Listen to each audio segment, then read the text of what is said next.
Isabel la Católica, ella no fue a las misiones, ciertamente, pero abrió todo un continente a la misión. La única preocupación que hay es que esas poblaciones con las cuales está entrando en relación tienen que salvar su alma. Es una mujer única en la historia de la Iglesia en España. Es que fue una mujer capaz de sentir el amor y de difundirlo y de extenderlo a los demás. Es un modelo de mujer, de laica, de madre de familia, de esposa, de gobernante, de reina. Y todos estos aspectos son tan fundamentales. Isabel la Católica nace un Jueves Santo de 1451 en Madrigal de las Altas Torres, en el corazón de Castilla, y muere en 1504 también en el corazón de Castilla, en Medina del Campo. Son 53 años de vida que coinciden con la segunda mitad del siglo XV. La primera consideración, pues, que debemos hacer, algo importante a tener en cuenta, es que no podemos juzgar con los ojos del presente, con los paradigmas culturales y sociales que tenemos en nuestra época, a una mujer que vive cuando acaba la Edad Media y está en ciernes, pues, la época moderna. Va a vivir una infancia dura. Su padre, el rey Juan II de Castilla, se había casado con Isabel de Portugal en segundas nupcias y tiene un hermano mayor, que será el rey Enrique IV. Cuando ella cuenta, pues, 3 o 4 años de edad, es cuando muere su padre. Y empiezan las dificultades para esta niña, es una niña pequeña, para su hermano Alfonso, todavía más pequeño que ella, y también para su madre. Pasan a vivir a la villa de Arévalo y tienen, desde luego, dificultades económicas hasta el punto de pasar necesidad. Isabel fue educada en Arévalo por unos personajes que venían a significar como las 3 dimensiones fundamentales de la cultura. La primera, la religión. Isabel es una mujer profundamente religiosa. La segunda, la caballería, el gobierno de acuerdo con el espíritu de la nobleza, y la tercera, la cultura. Sencilla, humilde, de una mirada clara, certera. Tenía los ojos, por lo visto, muy bonitos, azules, y era un semblante el que ella tenía, siempre con una sonrisa en los labios y una amabilidad extraordinaria. Cautivaba por la amabilidad, que hablaba con un tono de voz siempre moderado, nunca gritando, nunca dando voces, pero que eso mismo cautivaba a los que hablaban con ella, y que nada más hablar con ella infundía confianza, no infundía respeto, estoy ante la reina, no, infundía confianza, que era muy asequible. O sea que el perfil moral es ese, una mujer dulce, afable, es decir, que las virtudes del maestro, y el maestro es Cristo, las asimiló perfectamente en todo y en todas las ocasiones. En 1461 Isabel está viviendo en la ciudad de Segovia y en este año justamente nace la supuesta hija del rey Enrique IV. Digo supuesta porque los historiadores no se ponen de acuerdo si realmente era una hija directa del rey que ha pasado a la historia de España pues con el triste sobrenombre del impotente, o era realmente una hija de su valido, es decir, del primer ministro, diríamos, de aquella época, que era don Beltrán de la Cueva. Por eso esta princesa, diríamos, hija, por lo menos legal, de Enrique IV, pasa también a la historia con el sobrenombre de Juana la Beltraneja. En 1468, por estas diferencias entre los hermanos de una madre y Enrique IV, pues el príncipe Alfonso se levanta contra su hermano, es intronizado en Ávila como rey, cuando vive todavía su hermano, que es el rey legítimo. Se le llama a este acontecimiento la farsa de Ávila, puesto que realmente el rey legítimo era Enrique IV, y a partir de ahí hay unas diferencias que se van ahondando. Alfonso muere casi con toda probabilidad envenenado. La muerte oficial se certificó como de peste, pero el médico que certificó su muerte no pudo reconocer ningún signo externo de esta enfermedad. Todas las miradas entonces de las facciones que estaban en contra del rey en aquel siglo turbulento y tumultuoso se centran en Isabel, pero Isabel jamás accederá a encabezar ninguna facción ni a levantarse contra su hermano mientras éste viva. Ella será una persona con un sentido de la justicia que le acompañará hasta el final de sus días. Los nobles la ofrecían que se levantara contra él, pero ella no dudó en decir: mi hermano es el rey y mientras él sea el rey, yo acepto y respeto el que él siga siendo el rey. Cuando murió, efectivamente, de la misma manera, ella tuvo prisa en decir: ahora la reina soy yo. Y desde el momento en que fue proclamada en Segovia, reina de Castilla, y después como esposa de Fernando, pues también de Aragón, ella tuvo un exquisito respeto para el cumplimiento de su deber. El rey quiere casar a su hermana y quiere sacar una ventaja y quiere sacar pues un partido beneficioso para su reinado y para Castilla. En 1468, para lograr paz entre las dos facciones, el rey Enrique IV accede, por el pacto de los toros de Guisando, a reconocer a Isabel, a su hermana, como princesa de Asturias. Hemos de decir que la princesa Juana, la hija del rey, ya tenía 6 años, y entonces es muy significativo que el rey accediera a reconocer y a nombrar a su hermana como princesa de Asturias, es decir, heredera de la corona de Castilla, cuando a todas luces él reconocía a Juana como su propia hija.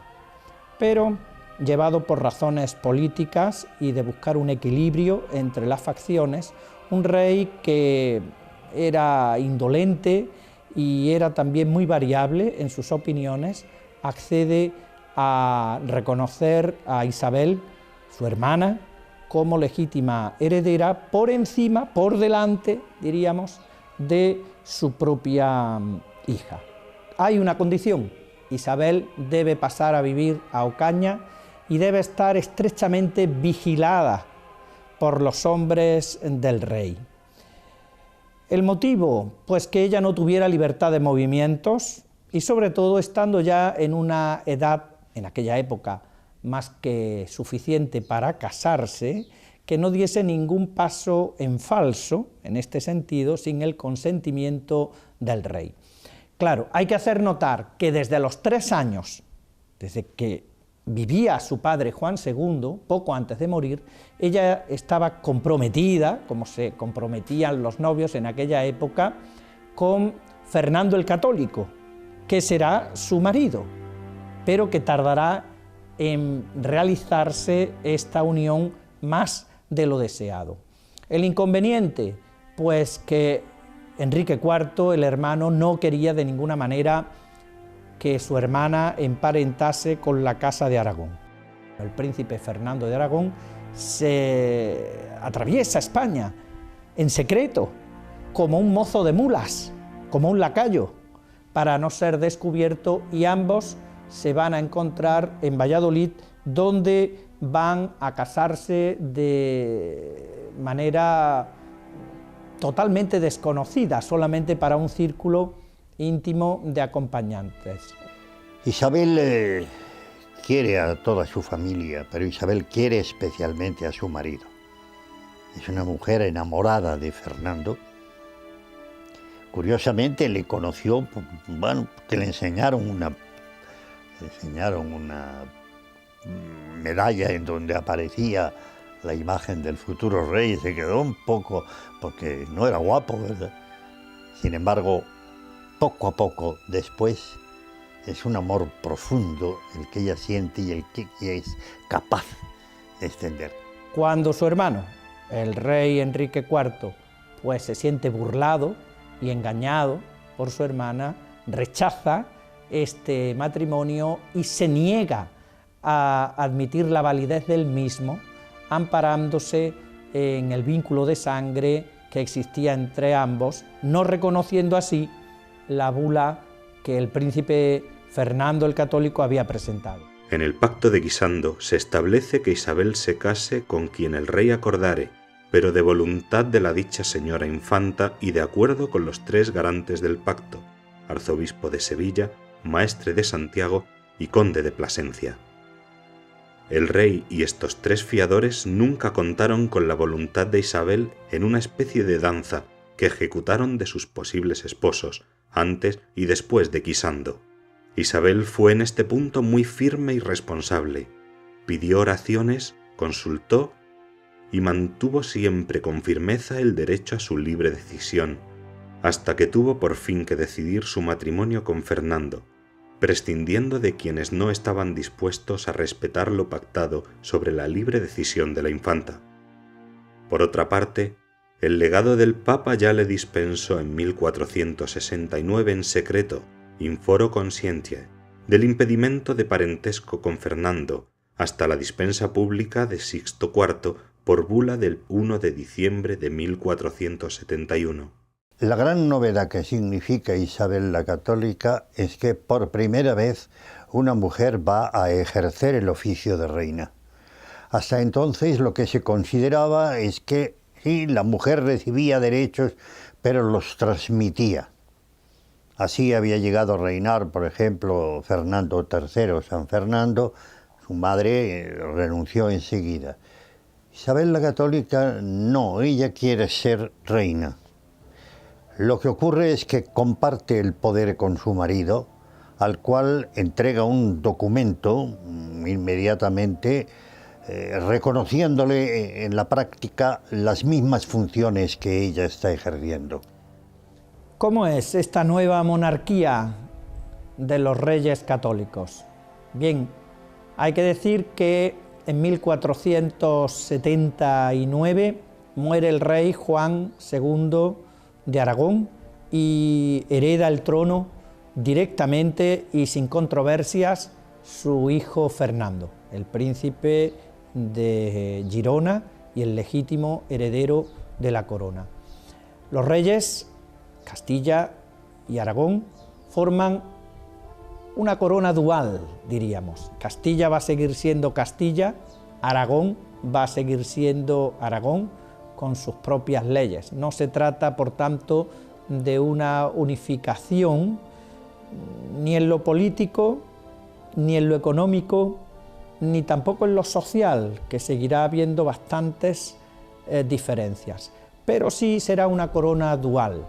Isabel será reina de Aragón y Fernando será también rey de Castilla. Y ambos reyes se influirán mutuamente. La historiografía ha dado una importancia, a mi humilde entender, exagerada al papel de Fernando. Ciertamente, él es una cabeza política de primer orden.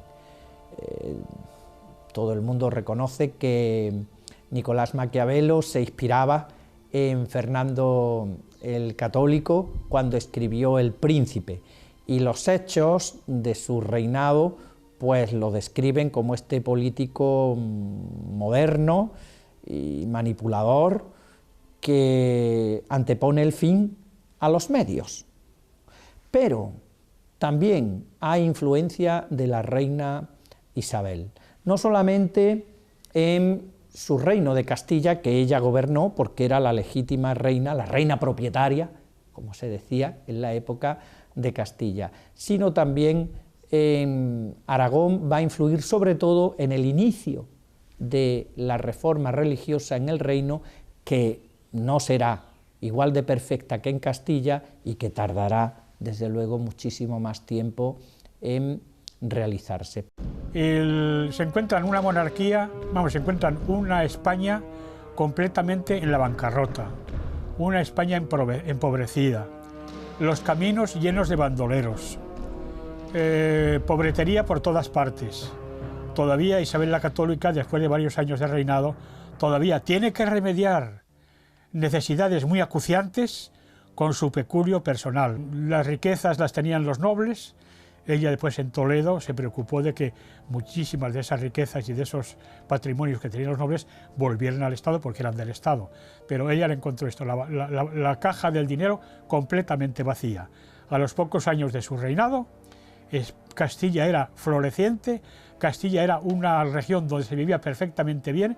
Castilla y España fueron un ejemplo para el mundo y una potencia europea e incluso mundial, gracias a los reyes católicos. Una mujer que desde la fe, sin abjurar de ella, no dividiendo lo que es la vida de fe de la vida pública, lleva a cabo su misión pública, la de ser reina de España, desde una fidelidad a lo que son los principios fundamentales de lo que hoy llamamos dignidad de la persona humana, derechos humanos,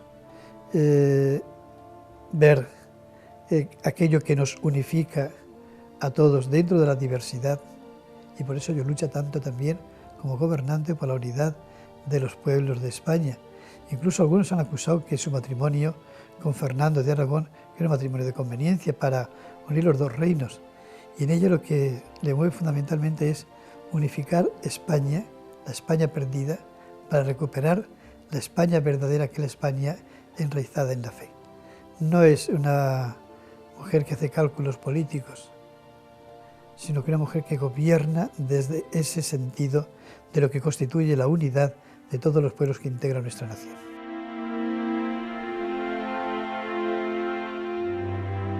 Los campesinos de Castilla fueron liberados en cuanto que sus productos, que antes no valían, en el reinado de los reyes católicos, valieron muchísimo. Por ejemplo, los castellanos fueron liberados porque los rebaños de ovejas se multiplicaron por 1000, y la oveja, la lana y la carne y la leche fueron productos que se exportaban a toda Europa, sobre todo la lana a Inglaterra. La lana de las reses españolas era apreciadísima en Inglaterra, y los telares de Inglaterra se nutrieron durante mucho tiempo de las lanas preciosas y buenas españolas. Y en el campo, los cereales de Castilla fueron exportados por todas partes. Antiguamente no había en Castilla ni para poder subsistir la población castellana. En la época de Reyes Católicos, todos los trigos y todos los cereales que había de sobra se exportaban también, y principalmente mediante la feria, donde se exportaban ganados y se exportaban también cereales y se exportaba de todo de Medina del Campo. O sea que el campo en Castilla, los labradores en Castilla tuvieron también una etas áurea, una edad de oro con el reinado de los reyes católicos. Se acabó con el feudalismo, y de qué manera, por supuesto. Los nobles quedaron reducidos y tenían, por supuesto, claro, su autoridad y tenían su valía en la corona de Castilla, pero ya en un segundo término, porque al principio el noble estaba incluso sobre los reyes.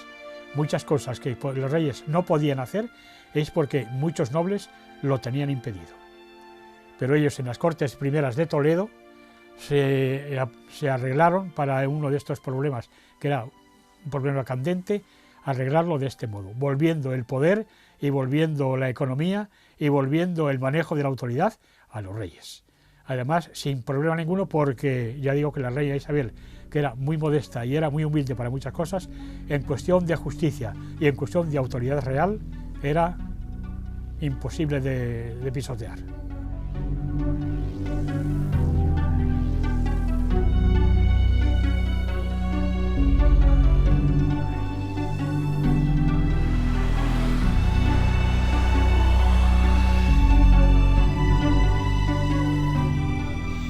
No, la idea de hacer una guerra de Granada la había lanzado el abuelo de Fernando el año 1407.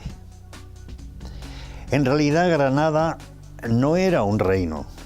Nosotros nos equivocamos muchas veces.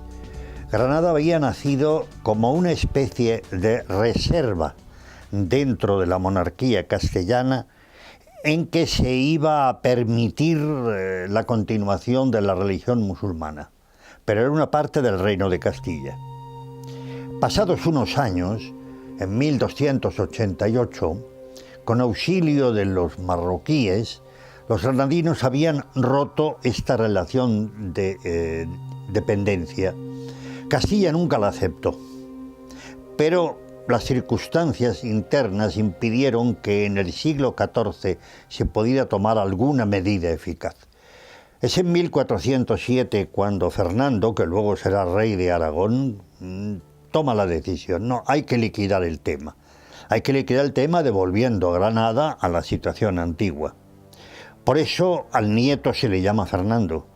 Es decir, el nombre no es una casualidad, sino es el continuador de la tarea del abuelo. Y por eso también a Abdul Hassan, a Muley Hacén, como le llaman los cristianos, la primera propuesta que se le hace es, bueno, vuelva usted a la situación primitiva y aquí no ha pasado nada. Muley Hacén responde con un ataque a una ciudad y entonces desencadena la guerra, y a partir de ese momento Isabel toma una decisión que impone a su marido de que hay que acabar esa guerra ante todo y sobre todo, porque si no Europa va a encontrarse ante el peligro turco sin medios suficientes para la defensa.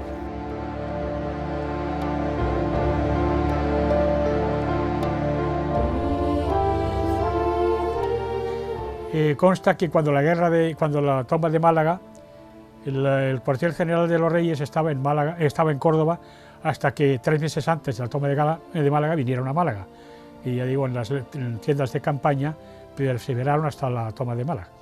Pero en la capilla del Palacio Real del Palacio de los Reyes Cristianos de Córdoba, hacían diariamente, día y noche, vela las damas de la reina y la reina. Día y noche ininterrumpidamente están en oración ante el Señor sacramentado para impetrar un feliz resultado en esta empresa. Dentro de este número de 100 damas está incluida la propia reina, quien está tan atenta a su turno de vela que una vez avisada cada día sobre la hora en la que la corresponde por riguroso turno hacer su oración, dejándolo todo, incluso sus más importantes ocupaciones, todo lo pospone para cumplir escrupulosamente con su turno de vela. Se hace una guerra, pero en la que se va aplicando siempre la misma política. Decir a la ciudad, ríndase usted y yo respeto las condiciones antiguas de la religión musulmana y de los impuestos que ustedes pagan y ninguna modificación. Ahora, si no se rinden, tomaremos tal. Prácticamente todas las ciudades se rinden menos Málaga. Málaga tiene que ser tomada porque allí hay un cuerpo de voluntarios venidos de Marruecos que se imponen a la población, y por eso el castigo en Málaga es más duro, es decir, que la población tiene que pagar un rescate a cambio de mantenerse en libertad. Pero el final de la guerra, en fin, a Boabdil le dan dinero a expuertas, vamos. Yo no sé dónde pudo meter aquella fortuna tan inmensa que le dieron en indemnización, que después se la quitaron en Marruecos, pero eso ya es la segunda parte de la cuestión, ¿no? La guerra termina con un gran esfuerzo de reconciliación, que es lo que ellos querían. Hubo soldados españoles que a los moros que no quisieron quedarse aquí después de la toma de Málaga y de la toma de Granada quisieron marchar a África, lo que se decía Allende, los reyes les pusieron barcos totalmente gratuitos para que se trasladasen allá. Algunos soldados españoles, constan incluso los nombres, robaron a aquellos moros que llevaban en sus barcos dineros, joyas y enseres. La reina se enteró, mandó a un oficial que también sé el nombre, no me acuerdo en este momento, para que investigase al reino de Carafa, cuyos reyes eran muy amigos de los reyes católicos. Se averiguó quiénes habían robado. Aquellos mismos señores fueron ahorcados, españoles, por haber robado a los moros, y los moros indemnizados con creces de todo lo que se les robó. En Málaga mismo, después de la conquista de Málaga, venían moros de África, se les permitió, a comerciar en Málaga, y dormían en la calle, y la reina se enteró, estando en Medina del Campo también, y ahí hay una carta, la tengo también reproducida en algún sitio, de la reina al corregidor de Málaga diciéndole: sé que hay moros que van a comerciar a Málaga y tienen que dormir por la noche en la calle. No quiero que esto siga sucediendo, que se haga un mesón. Y además que se les cobra, incluso por dormir en la calle, se les cobran 2 maravedíes y medio, que era mucho dinero, 2,5 euros por dormir en la calle. Que no se les lleve ni un solo céntimo, nada. Y que se les haga un mesón para que duerman bajo cobijo para los días de invierno y los días de lluvia.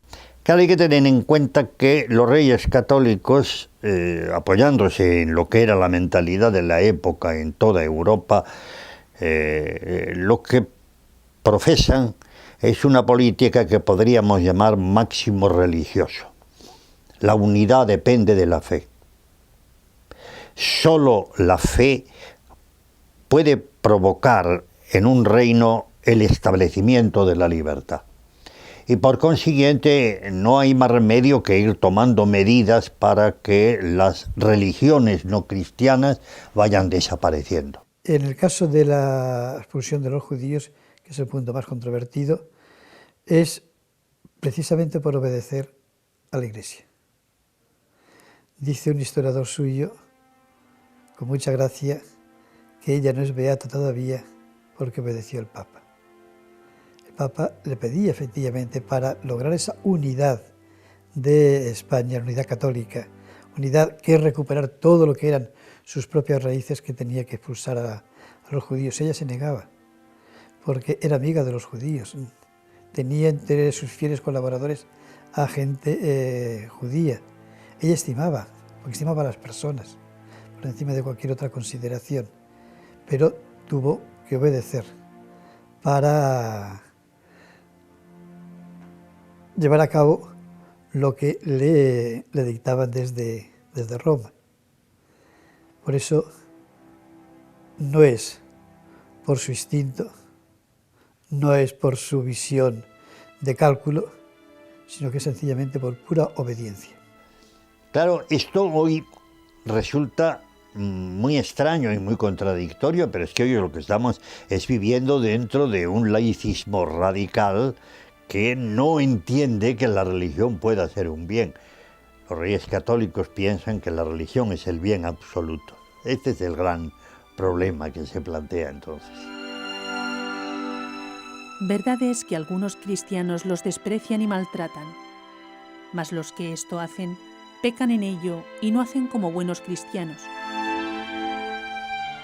En el reinado de Isabel la Católica se crearon entidades bajo todos los aspectos de la vida. Por ejemplo, en el religioso, ella que con su marido quisieron hacer y lograron hacerla la reforma en el clero y en la iglesia. Había sacerdotes en abundancia, pero muchos muy pobres.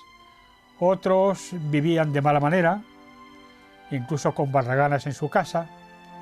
Otros jugaban a los naipes durante toda su vida, otros se dedicaban a la caza. Muy pocos se dedicaban a la caridad y a las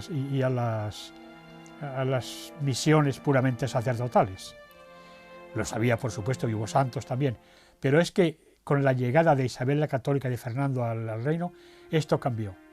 Empezó a haber un tipo de obispos ya no mesnaderos, que iban a las guerras en sus caballos, con sus armas y sus... No, el obispo ya pastor, como fueron Presamo, como fue qué sé yo, don Pedro Díaz de Toledo de Valle, primer obispo de Málaga, como fue Diego don Diego Ramírez de Villascusa, en fin, con obispos ya que se encargaban en sus diócesis, no viviendo en Roma como muchos, sino ya obligándoles a estar en sus propias diócesis, atendiendo a la Grey, y de esto se encargó Isabel la Católica, diciéndoles incluso a los obispos, como una vez que les escribió, bueno, muchas veces, pero sobre todo una carta que me llamó mucho la atención cuando la encontré.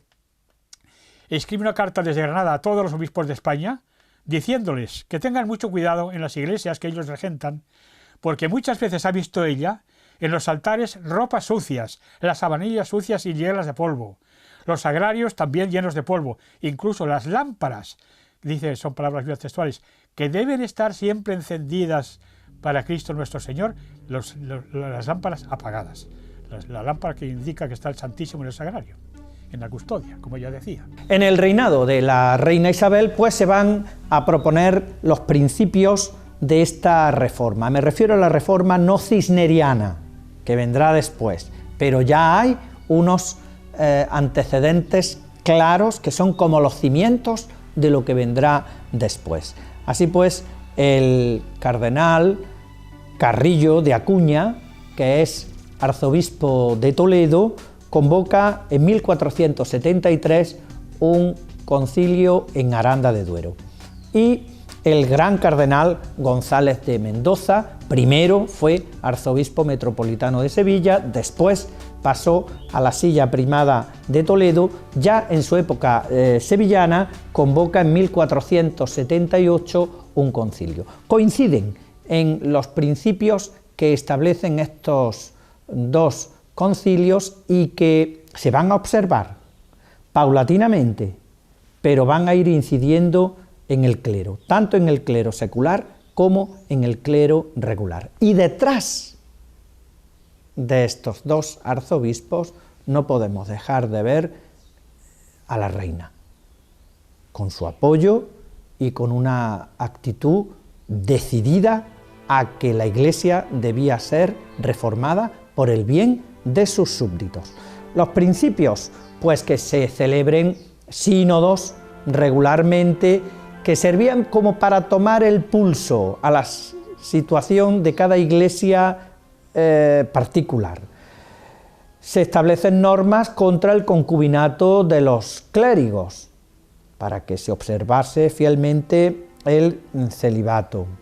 Se ordena que los párrocos tienen la obligación de enseñar el catecismo a los niños y a los fieles. También se establece que los clérigos tienen que tener una formación mínima, tanto en cánones como en Sagrada Escritura, como en teología, para que puedan cumplir con su función de enseñar. También se establece una legislación concreta sobre matrimonios y sobre las órdenes y la obligación de residencia para los obispos.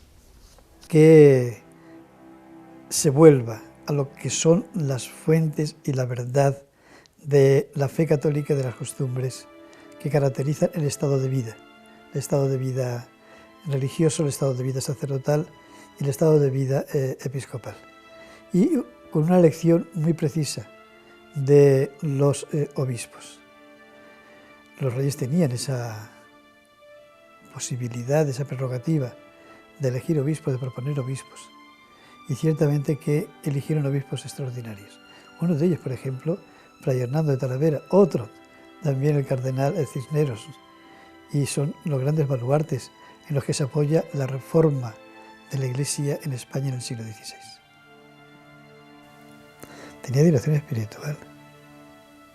Huelga por conocida la anécdota que narra Fray José de Sigüenza sobre la primera confesión de Talavera a la reina. Era costumbre que los reyes y príncipes de Castilla fueran oídos en confesión estando de rodillas, tanto el confesor como el penitente. En esta primera confesión, Fray Hernando se sentó en el sitial allí colocado. La soberana le advirtió muy educadamente y con un asomo de sonrisa comprensiva de la inexperiencia del religioso. Entrambos hemos de estar de rodillas. El confesor contestó también con mucha mesura: «No, señora, sino que yo he de estar sentado y vuestra Alteza de rodillas, porque este es el tribunal de Dios y hago aquí sus veces». Calló la reina y pasó por ello como una santa. Y añade Sigüenza: «Dicen que dijo después: este es el confesor que yo buscaba». No sabe vivir si no es con la Iglesia y desde la Iglesia, de la que ha recibido todo. Y decir todo es decir sencillamente esa fe que le anima y ese reconocimiento de Dios, que es el sentido de toda su vida y la luz que le guía en todo. La mayor devoción de la reina es a la Virgen en el misterio de su anunciación, de la anunciación del ángel. Todos los 25 de marzo de cada año, ella hacía una fiesta especial en su casa, en su palacio, estuviera donde estuviera en su casa habitual o estuviera, como ya andamos casi siempre por toda España, viajando de acá para allá. Ese día hacía una fiesta, además de la fiesta religiosa con la misa y todo lo demás. Invitaba a comer a 9 mujeres pobres, todos los años, lo hizo toda su vida, a 9 mujeres pobres en memoria de los 9 meses que la Virgen llevó en su seno al Niño Dios. Las daba de comer, las servía ella misma a la mesa, y además las vestía y las calzaba, y además una limosna, en una carterita de cuero, a cada una limosna, todos los años. Eso mismo hacía el Jueves Santo, con 13 pobres, 12 por los 12 apóstoles y el 13 por Jesucristo. Eso mismo hacía, comida, servida por sus manos, lavado de pies, vestido, calzado y limosna.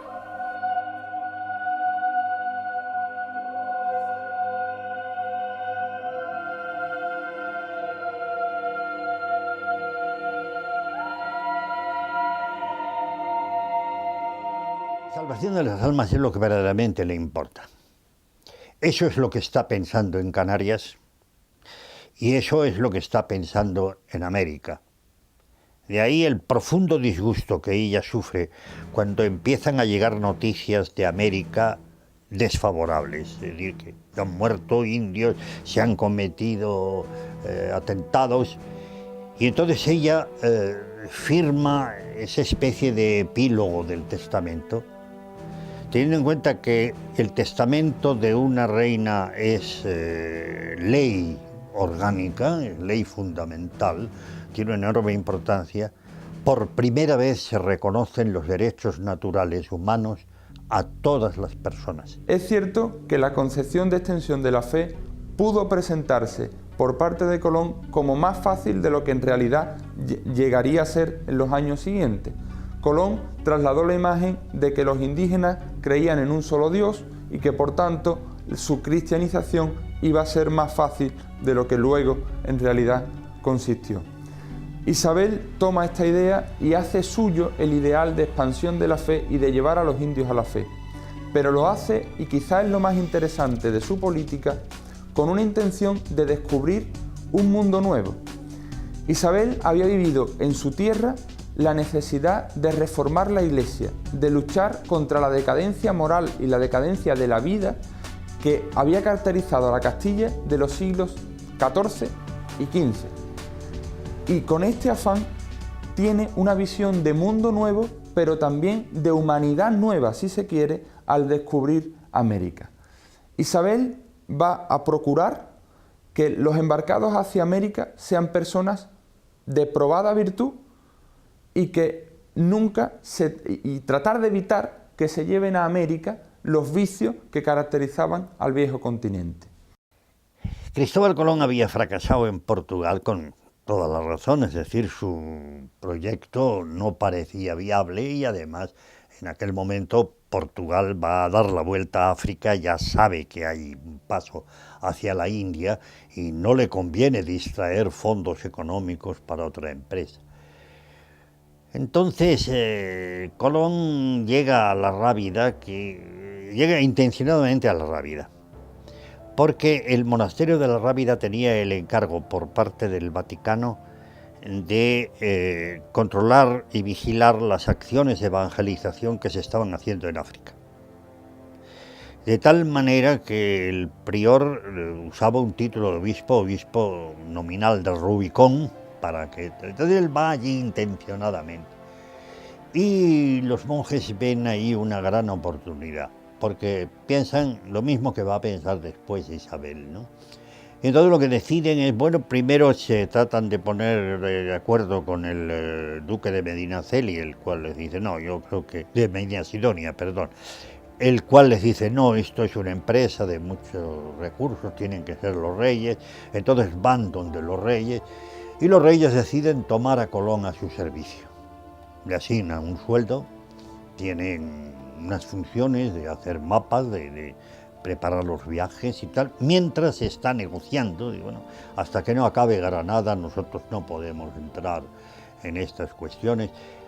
Pero desde 1490 la decisión ya está tomada, es decir, que Isabel impone su criterio a su marido, la intuición femenina de Isabel está por encima de la capacidad racional y lo único que se está discutiendo son las condiciones, porque lo que pedía Colón, como se demostró luego, era excesivo.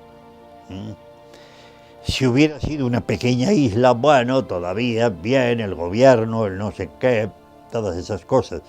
Pero claro, es un mundo entero. ¿Cómo se va a entregar un mundo entero a una persona privada, ¿no? Eso es lo que después... Pero Isabel siempre tuvo hasta el final un gran afecto hacia Colón. Cuando Colón, al final de su cuarto viaje, llega a España y se entera de que Isabel está muriendo, no llegará a verla. La noticia de la muerte le sorprende. En el camino se da cuenta de que ha perdido el gran apoyo que tenía, es decir, su gran esperanza, porque ni Juana ni Felipe el Hermoso iban a preocuparse de aquello que parecía que había sido un fracaso, una especie de aventura, bueno, pero sin grandes proporciones.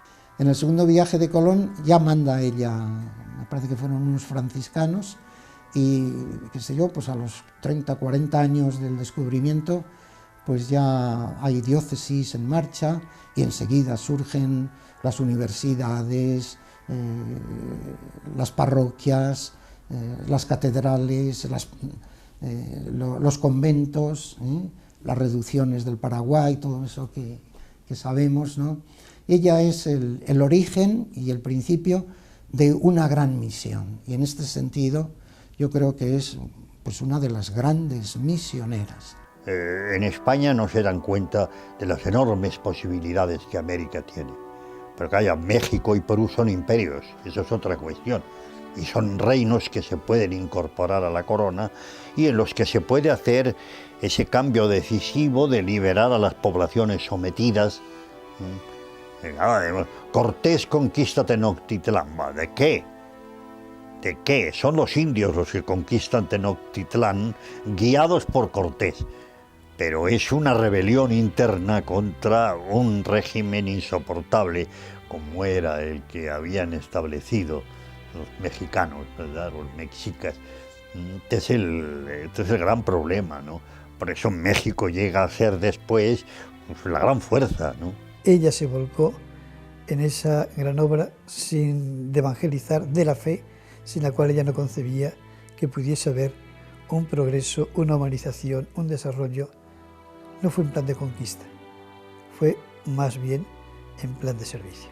Cuando en el segundo viaje de Colón él trae unos esclavos y les vende en Sevilla, cuando se da cuenta, cuando se lo dicen y se entera, dice, reacciona y de su mismo peculio manda enseguida a que se devuelvan esos esclavos que se habían vendido como esclavos, pagando ella el dinero que habían costado, y les libera a todos y les manda otra vez a América. Entonces la esclavitud pues, no estaba tan seguro. Incluso los teólogos de Salamanca pensaban que se podían tener esclavos. Bartolomé de las Casas tuvo también esclavos, ¿no? Pero ella no esperó. Se fundó una comisión que estudiase este asunto, Pero ella no esperó, tardó 5 años y ella no esperó a que diese su dictamen la comisión. Enseguida, como digo, mandó a un ministro suyo para que devolvieran los dineros y a los esclavos les devolviera otra vez América con la libertad. Se empieza a tener noticia de lo que es América el año 1500. Y el año 1504 Isabel muere, ¿verdad? Es decir, ella no tiene tiempo para eso. Ella no tiene tiempo más que para dar una doctrina y decir a sus descendientes que se atengan a ella. Porque así como es cierto que hemos de morir, así nos es incierto cuándo ni dónde moriremos, de manera que debemos vivir aparejados como si en cada hora hubiésemos de morir.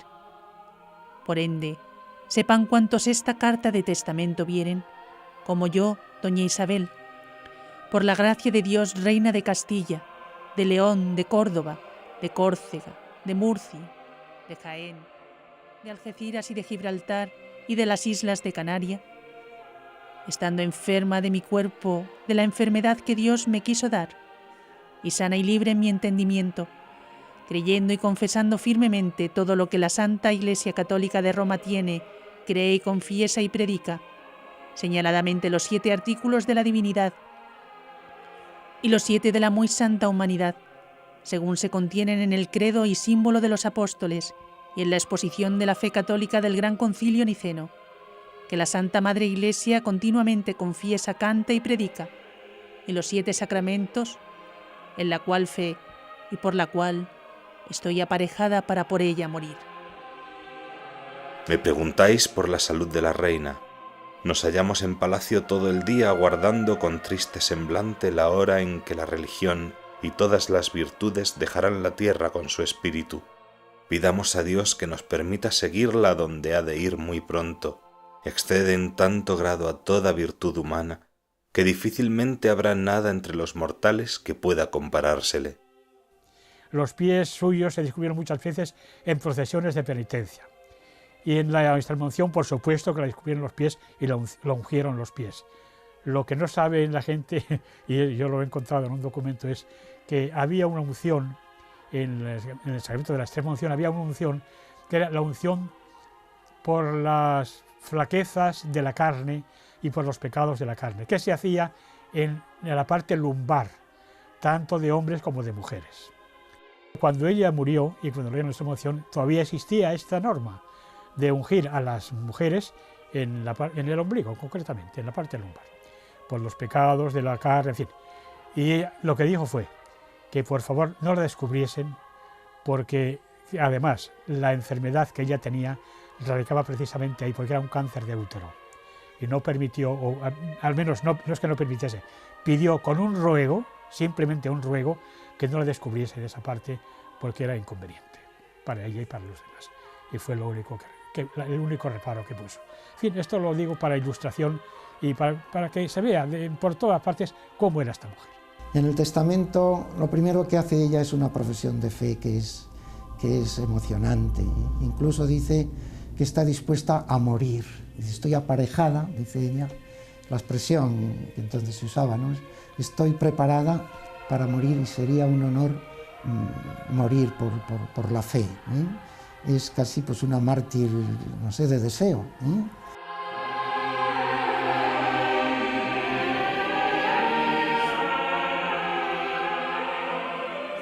En el nombre de Dios Todopoderoso, Padre e Hijo e Espíritu Santo, 3 personas y una esencia divina, Criador y Gobernador universal del cielo y de la tierra, y de todas las cosas visibles e invisibles, y de la gloriosa Virgen María, su Madre, Reina de los cielos y Señora de los ángeles, Nuestra Señora y Abogada.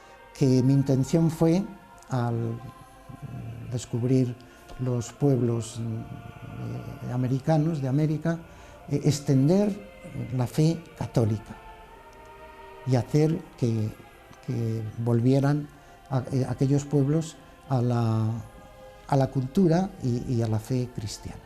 Perdona a todo el mundo, instruye a sus hijos, habla de los indios de América con unas palabras de ternura que hacen llorar, y es la pura verdad suya, cómo aconseja a sus hijos que les traten bien, que no les hagan nunca jamás ningún daño, al contrario, que son españoles como los demás, con todos sus derechos.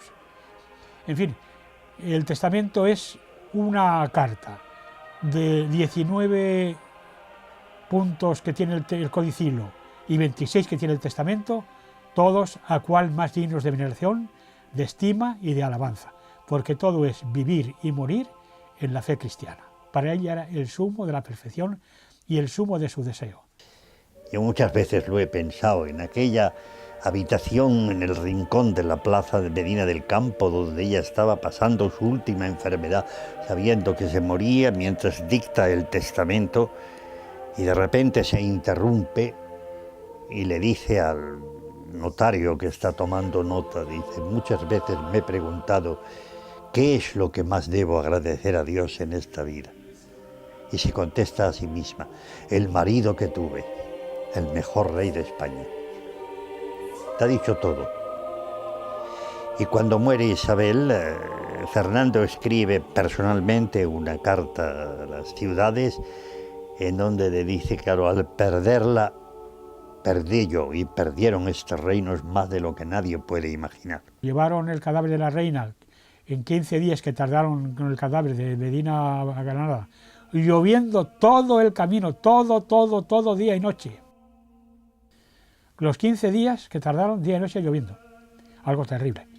La enterraron, como ya dijo, en el monasterio franciscano más cercano, y al poder ser, por supuesto, en el monasterio franciscano de Santa Isabel de Granada, en la Alhambra de Granada. Ella enterrada en el suelo, que la pisasen, y una losa blanca, simplemente a ras de suelo, para que pudiese ser pisada por cualquiera. ¿Sí? Claro, sus nietos no lo consintieron, sobre sus nietos del emperador. Encomendando muy convenientemente la Virgen al Virgen, el cual santo apóstol y evangelista yo tengo por mi abogado especial en esta presente vida, y así lo espero tener en la hora de mi muerte, y en aquel muy terrible juicio y estrecho examen, y más terrible contra los poderosos, cuando mi ánima será presentada ante la silla y trono del juez soberano, muy justo y muy igual, que según nuestros merecimientos, a todos nos ha de juzgar en uno, con el bienaventurado y digno hermano suyo, el apóstol Santiago, singular y excelente Padre y patrón de estos mis reinos, y muy maravillosa y misericordiosamente dado a ellos por nuestro Señor, por especial guardador y protector.